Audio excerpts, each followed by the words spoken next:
شروع اللہ کا نام لے کر جو بڑا مہربان نہایت رحم والا ہے۔ کاف ہا یا عین صاد۔ یہ تذکرہ ہے اس رحمت کا جو تمہارے پروردگار نے اپنے بندے زکریا پر کی تھی۔ یہ اس وقت کی بات ہے جب انہوں نے اپنے پروردگار کو آہستہ آہستہ آواز سے پکارا تھا۔ انہوں نے کہا تھا کہ میرے پروردگار، میری ہڈیاں کمزور پڑ گئی ہیں اور سر بڑھاپے کی سفیدی سے بھڑک اٹھا ہے، اور میرے پروردگار، میں آپ سے دعا مانگ کر کبھی نامراد نہیں ہوا، اور مجھے اپنے بعد اپنے چچا زاد بھائیوں کا اندیشہ لگا ہوا ہے، اور میری بیوی بانجھ ہے، لہذا آپ خاص اپنے پاس سے مجھے ایک ایسا وارث عطا کر دیجئے جو میرا بھی وارث ہو اور یعقوب علیہ السلام کی اولاد سے بھی میراث پائے، اور یا رب اسے ایسا بنائیے جو خود آپ کا پسندیدہ ہو۔ آواز آئی کہ اے زکریا، ہم تمہیں ایک ایسے لڑکے کی خوشخبری دیتے ہیں جس کا نام یحییٰ ہوگا۔ اس سے پہلے ہم نے اس کے نام کا کوئی اور شخص پیدا نہیں کیا۔ زکریا نے کہا، میرے پروردگار، میرے یہاں لڑکا کس طرح پیدا ہوگا جبکہ میری بیوی بانجھ ہے اور میں بڑھاپے سے اس حال کو پہنچ گیا ہوں کہ میرا جسم سوکھ چکا ہے؟ کہا، ہاں ایسا ہی ہوگا، تمہارے رب نے فرمایا ہے کہ یہ تو میرے لیے معمولی بات ہے، اور اس سے پہلے میں نے تمہیں پیدا کیا تھا جب تم کچھ بھی نہیں تھے۔ زکریا نے کہا، میرے پروردگار، میرے لیے کوئی نشانی مقرر فرما دیجئے۔ فرمایا، تمہاری نشانی یہ ہے کہ تم صحت مند ہونے کے باوجود 3 رات تک لوگوں سے بات نہیں کر سکو گے۔ چنانچہ وہ عبادت گاہ سے نکل کر اپنی قوم کے سامنے آئے اور ان کو اشارے سے ہدایت دی کہ تم لوگ صبح و شام اللہ کی تسبیح کیا کرو۔ پھر جب یحییٰ پیدا ہو کر بڑے ہو گئے تو ہم نے ان سے فرمایا، اے یحییٰ، کتاب کو مضبوطی سے تھام لو، اور ہم نے بچپن ہی میں ان کو دانائی بھی عطا کر دی تھی، اور خاص اپنے پاس سے نرم دلی اور پاکیزگی بھی، اور وہ بڑے پرہیزگار تھے اور اپنے والدین کے خدمت گزار، نہ وہ سرکش تھے نہ نافرمان، اور اللہ تعالیٰ کی طرف سے سلام ہے ان پر، اس دن بھی جس دن وہ پیدا ہوئے، اس دن بھی جس روز انہیں موت آئے گی، اور اس دن بھی جس روز انہیں زندہ کر کے دوبارہ اٹھایا جائے گا۔ اور اس کتاب میں مریم کا بھی تذکرہ کرو، اس وقت کا تذکرہ جب وہ اپنے گھر والوں سے علیحدہ ہو کر اس جگہ چلی گئیں جو مشرق کی طرف واقع تھی۔ پھر انہوں نے ان لوگوں کے اور اپنے درمیان ایک پردہ ڈال لیا۔ اس موقع پر ہم نے ان کے پاس اپنی روح یعنی ایک فرشتے کو بھیجا جو ان کے سامنے ایک مکمل انسان کی شکل میں ظاہر ہوا۔ مریم نے کہا، میں تم سے خدائے رحمان کی پناہ چاہتی ہوں، اگر تم میں خدا کا خوف ہے تو یہاں سے ہٹ جاؤ۔ فرشتے نے کہا، میں تو تمہارے رب کا بھیجا ہوا فرشتہ ہوں، اور اس لیے آیا ہوں تاکہ تمہیں ایک پاکیزہ لڑکا دوں۔ مریم نے کہا، میرے ہاں لڑکا کیسے ہو جائے گا جبکہ مجھے کسی بشر نے چھوا تک نہیں ہے، اور نہ میں کوئی بدکار عورت ہوں؟ فرشتے نے کہا، ایسے ہی ہو جائے گا، تمہارے رب نے فرمایا ہے کہ یہ میرے لیے ایک معمولی بات ہے، اور ہم یہ کام اس لیے کریں گے تاکہ اس لڑکے کو لوگوں کے لیے اپنی قدرت کی ایک نشانی بنائیں اور اپنی طرف سے رحمت کا مظاہرہ کریں، اور یہ بات پوری طرح طے ہو چکی ہے۔ پھر ہوا یہ کہ مریم کو اس بچے کا حمل ٹھہر گیا، اور جب ولادت کا وقت قریب آیا تو وہ اس کو لے کر لوگوں سے الگ ایک دور مقام پر چلی گئیں۔ پھر زچگی کے درد نے انہیں ایک کھجور کے درخت کے پاس پہنچا دیا۔ وہ کہنے لگیں، کاش کہ میں اس سے پہلے ہی مر گئی ہوتی اور مر کر بھولی بسری ہو جاتی۔ پھر فرشتے نے ان کے نیچے ایک جگہ سے انہیں آواز دی کہ غم نہ کرو، تمہارے رب نے تمہارے نیچے ایک چشمہ پیدا کر دیا ہے، اور کھجور کے تنے کو اپنی طرف ہلاؤ، اس میں سے پکی ہوئی تازہ کھجوریں تم پر جھڑیں گی۔ اب کھاؤ اور پیو اور آنکھیں ٹھنڈی رکھو، اور اگر لوگوں میں سے کسی کو آتا دیکھو تو اشارے سے کہہ دینا کہ آج میں نے خدائے رحمان کے لیے ایک روزے کی منت مانی ہے، اس لیے میں کسی بھی انسان سے بات نہیں کروں گی۔ پھر وہ اس بچے کو اٹھائے ہوئے اپنی قوم کے پاس آئیں۔ وہ کہنے لگے، اے مریم، تم نے تو بڑا غضب ڈھا دیا۔ اے ہارون کی بہن، نہ تو تمہارا باپ کوئی برا آدمی تھا، نہ تمہاری ماں کوئی بدکار عورت تھی۔ اس پر مریم نے اس بچے کی طرف اشارہ کیا۔ لوگوں نے کہا، بھلا ہم اس سے کیا بات کریں جو ابھی پالنے میں پڑا ہوا بچہ ہے؟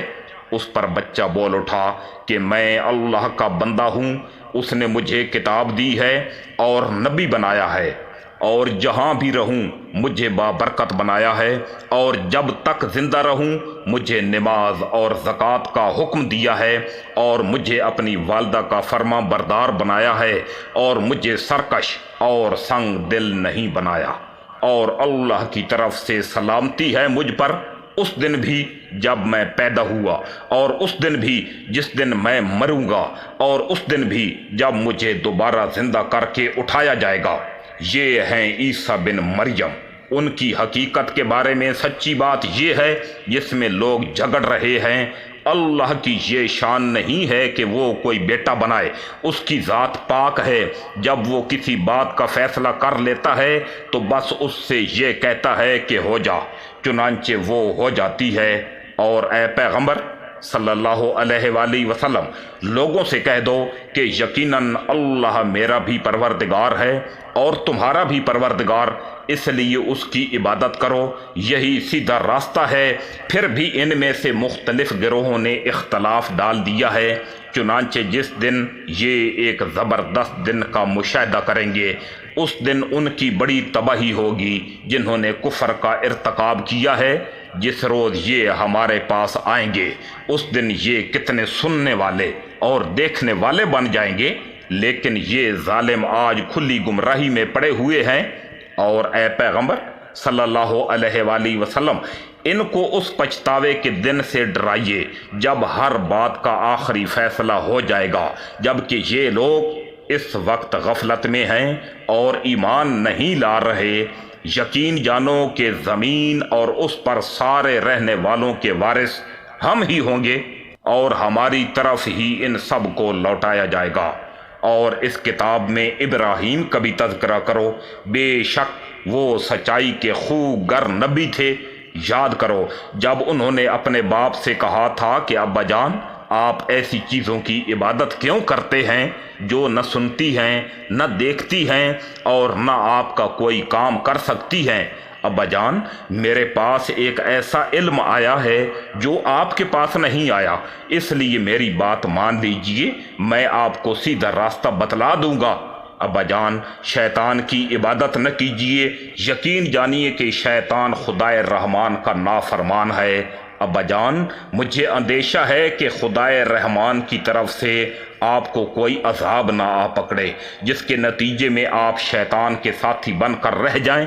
ان کے باپ نے کہا، ابراہیم، کیا تم میرے خداؤں سے بیزار ہو؟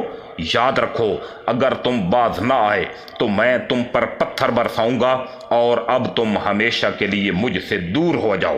ابراہیم علیہ السلام نے کہا، میں آپ کو رخصت کا سلام کہتا ہوں، میں اپنے پروردگار سے آپ کی بخشش کی دعا کروں گا، بے شک وہ مجھ پر بہت مہربان ہے۔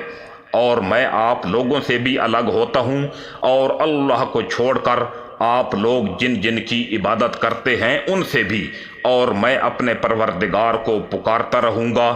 مجھے پوری امید ہے کہ اپنے رب کو پکار کر میں نامراد نہیں رہوں گا۔ چنانچہ جب وہ ان سے اور ان بتوں سے الگ ہو گئے جنہیں وہ اللہ کے بجائے پکارا کرتے تھے، تو ہم نے انہیں اسحاق اور یعقوب علیہ السلام جیسی اولاد بخشی، اور ان میں سے ہر ایک کو نبی بنایا، اور ان کو اپنی رحمت سے نوازا، اور انہیں اونچے درجے کی نیک نامی عطا کی۔ اور اس کتاب میں موسیٰ علیہ السلام کا بھی تذکرہ کرو، بے شک وہ اللہ کے چنے ہوئے بندے تھے اور رسول اور نبی تھے۔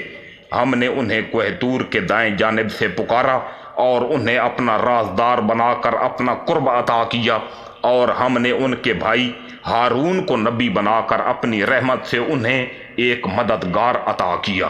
اور اس کتاب میں اسماعیل کا بھی تذکرہ کرو، بے شک وہ وعدے کے سچے تھے اور رسول اور نبی تھے، اور وہ اپنے گھر والوں کو بھی نماز اور زکوٰۃ کا حکم دیا کرتے اور اپنے پروردگار کے نزدیک پسندیدہ تھے۔ اور اس کتاب میں ادریس علیہ السلام کا بھی تذکرہ کرو، بے شک وہ سچائی کے خوگر نبی تھے، اور ہم نے انہیں رفعت دے کر ایک بلند مقام تک پہنچا دیا تھا۔ آدم کی اولاد میں سے یہ وہ نبی ہیں جن پر اللہ نے انعام فرمایا، اور ان میں سے کچھ ان لوگوں کی اولاد میں سے ہیں جن کو ہم نے نوح علیہ السلام کے ساتھ کشتی میں سوار کیا تھا، اور کچھ ابراہیم علیہ السلام اور اسرائیل یعنی یعقوب علیہ السلام کی اولاد میں سے ہیں، اور یہ سب ان لوگوں میں سے ہیں جن کو ہم نے ہدایت دی اور اپنے دین کے لیے منتخب کیا۔ جب ان کے سامنے خدائے رحمان کی آیتوں کی تلاوت کی جاتی تو یہ روتے ہوئے سجدے میں گر جاتے تھے۔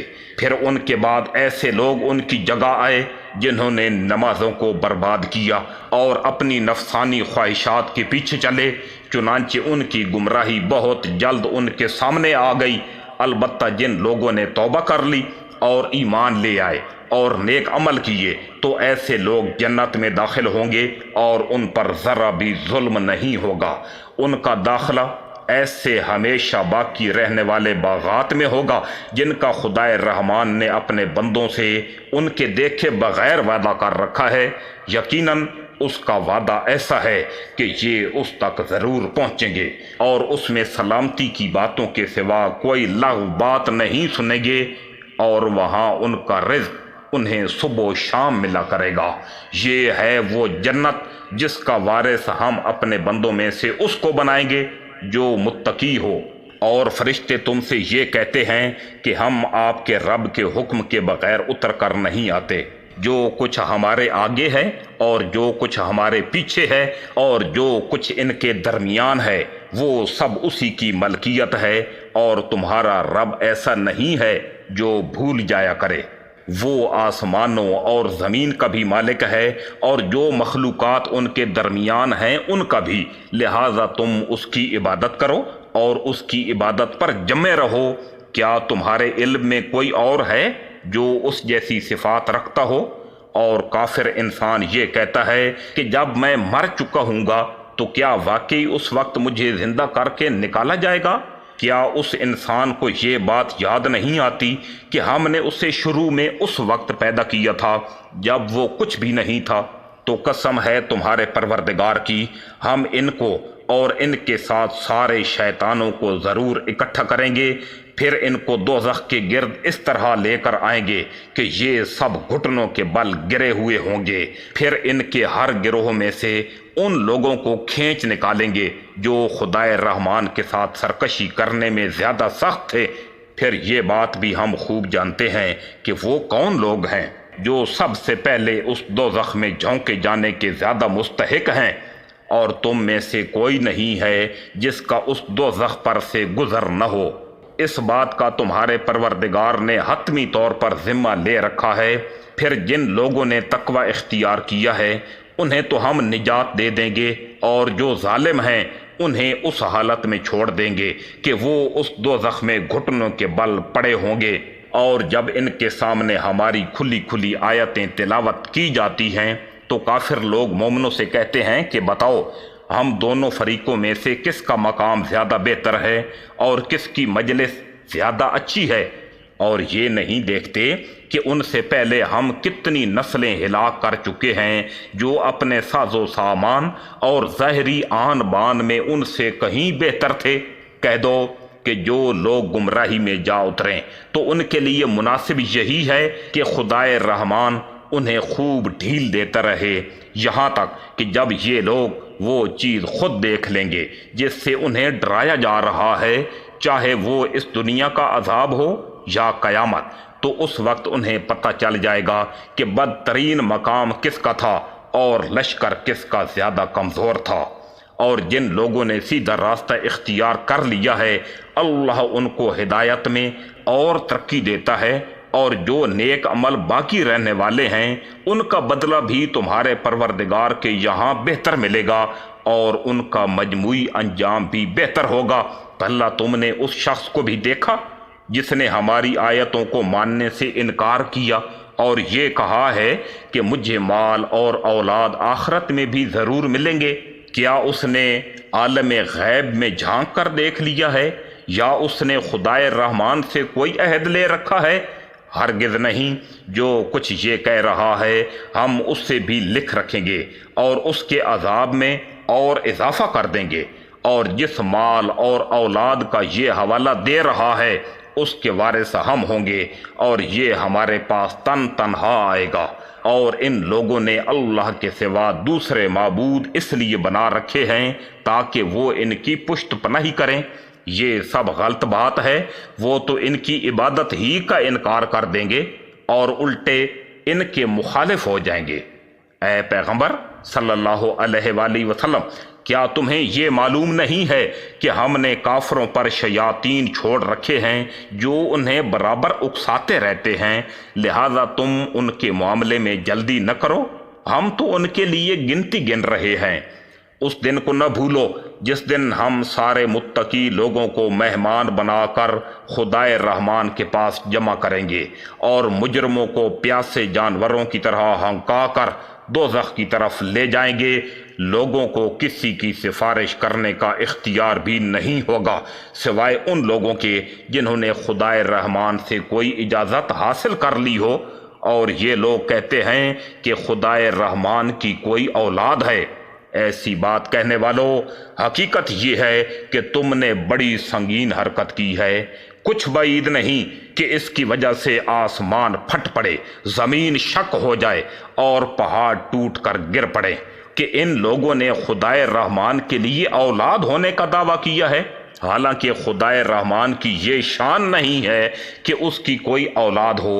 آسمانوں اور زمین میں جتنے لوگ ہیں ان میں سے کوئی ایسا نہیں ہے جو خدائے رحمان کے حضور بندہ بن کر نہ آئے۔ یقین رکھو کہ اس نے سب کا احاطہ کر رکھا ہے اور انہیں خوب اچھی طرح گن رکھا ہے، اور قیامت کے دن میں سے ایک ایک شخص اس کے پاس اکیلا آئے گا۔ جو لوگ ایمان لے آئے ہیں اور انہوں نے نیک عمل کیے ہیں، خدائے رحمان ان کے لیے دلوں میں محبت پیدا کر دے گا۔ چنانچہ اے پیغمبر صلی اللہ علیہ وآلہ وسلم، ہم نے اس قرآن کو تمہاری زبان میں آسان بنا دیا ہے تاکہ تم اس کے ذریعے متقی لوگوں کو خوشخبری دو اور اسی کے ذریعے ان لوگوں کو ڈراؤ جو ضد کی وجہ سے جھگڑے پر آمادہ ہیں۔